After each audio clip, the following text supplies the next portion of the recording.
এই দেখতে পারতেছেন এটা বিশাল দানবীয় একটা গরু, পুরা ব্ল্যাক কালার, চকচক করতেছে গরুটা। এটা কয় মন যে হবে এটাই বুঝতে পারতেছি না। গরুটা দেখেন আপনি,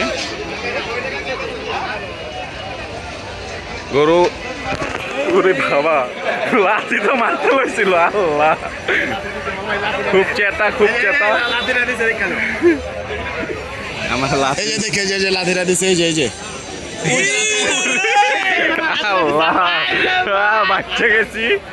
আল্লাহ, গরুর ভিডিও করতে যে আজকে তো মরতে দিছিলাম। এটা কত চাই মামা?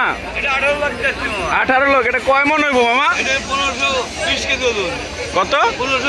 আয় হায়, কি কইলাম মামা? এটা 1520 কেজি। এত ওয়েট হইব মামা? এখনই তো আমার একটা লাথি মারছিল মামা। মামা আমি তো গেছিলাম, খুব চেতা। মামা এটার নাম কি? নাম কি? এর নাম হলো কালু। কালু? এই যে সেই কালু, কালু মানিক। হ্যাঁ, লাস্ট মামা কত চাও? এটা কত চাও লাস্ট মামা? লাস্ট কত চাও? লাস্ট এখন খদ্দের তুমি কত চাইতাছো? আমি তো 14.5 লাখ টাকা চাচ্ছে গরুটা। তো আসবেন, গরু দেখবেন। আজকে গরুর গুতা খেয়ে, গুতা তো খাইনি, লাথি খাইতে নিছিলাম, যাই হোক বেঁচে গিয়েছি।